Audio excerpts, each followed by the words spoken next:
If dinosaurs were still alive, wouldn't they say today, just like us, that God created the earth for them? And a deeper question, what if we are making the same mistake?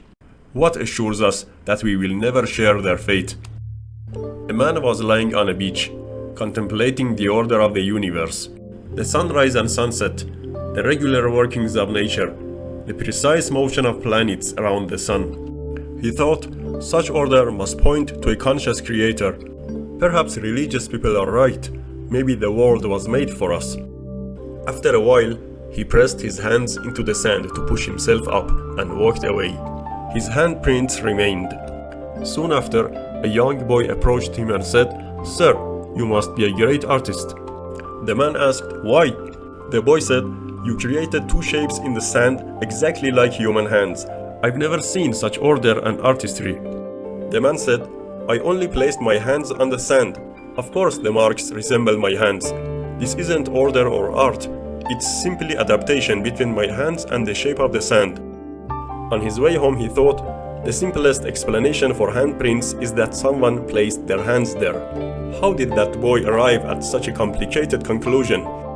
Then he remembered his thoughts about cosmic order. What if I made the same mistake? What if I confused adaptation with order? Is there a simpler explanation I've ignored?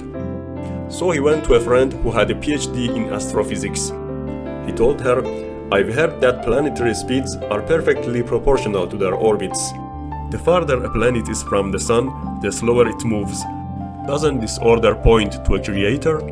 She replied, "No, planetary orbits are elliptical, not circular, and their speeds aren't constant. Both orbit and speed are natural results of the sun's gravity. Even if you artificially change a planet's speed, its orbit will automatically adjust, and its speed will change to match the new orbit." "How is that possible?" he asked. She pulled up an image on her computer and said, "Imagine a planet in a stable orbit. Now suppose its speed suddenly decreases, perhaps due to a collision.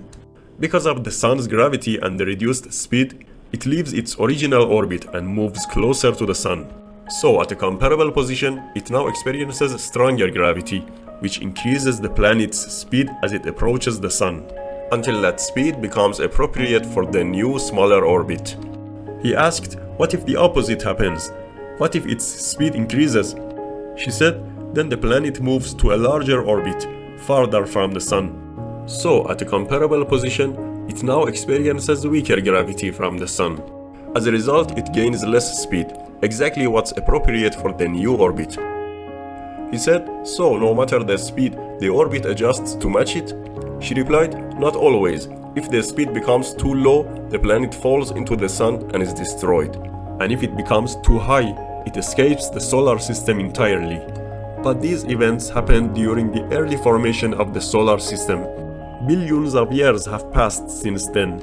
It's natural that we no longer see the planets that were destroyed or lost in space. The remaining planets settled into orbits compatible with their speeds." He said, "Then my intuition was right. The structure of the solar system isn't order, it's adaptation." She said, "Yes, an adaptation between reality and the forces that shape it. When someone doesn't know those simple forces, it's natural to mistake adaptation for order." He said, "But that's not all. I've heard that Jupiter acts like a protective shield, absorbing asteroids before they reach Earth. My friends say this proves God created Jupiter for us." She replied, "That claim is only half true. Yes, Jupiter deflects some asteroids away from Earth, but it also redirects others toward Earth. Studies show no significant change in the overall number of asteroid impacts because of Jupiter." He said, "What about the asteroid that wiped out the dinosaurs? Maybe if dinosaurs had survived, humans never would have evolved.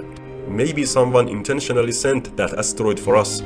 She said, "If we're going to speak in maybes, let's be precise, scientific, and fair. What makes you so certain that dinosaurs wouldn't be more advanced than us today if they had survived? For about 150 million years during dinosaur dominance, mammals remained small, roughly as intelligent as modern mice. Yet after the dinosaurs went extinct, those same mammals evolved into humans in just 66 million years. So perhaps if dinosaurs had survived, they would have followed a different evolutionary path, maybe even beyond us. There's evidence that some dinosaurs showed social behavior and relative intelligence millions of years before extinction. Maybe if that asteroid hadn't hit, dinosaurs would be saying the same things we say now. Maybe you and I would have been born as advanced dinosaurs. Or maybe we would be mouse-like animals while they progressed. He asked, so any species could potentially advance? She said, exactly. Nature hasn't forbidden progress to any species. He said, so dinosaurs kept mammals small for 150 million years. Could we be doing the same to other species? She replied, it's quite possible. Humans haven't dominated Earth for very long, but let's imagine a human extinction event.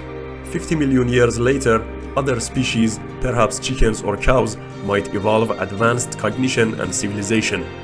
They might uncover our fossils, our cities, and evidence of their own exploitation. Maybe they'd say God sent a catastrophe to destroy humans so that chickens and cows could finally be free and progress. Honestly, I wouldn't blame them for saying that. I just hope they'd be advanced enough not to repeat our mistakes by saying such things. Do you really think human extinction is impossible? Perhaps dinosaurs once thought the same. She paused, then said, well, my knowledge of evolution is limited. Maybe you should talk to a biologist. He remembered a biologist friend. This story will continue in the next episode. A biological perspective on order in nature. Can we say that nature doesn't require a creator?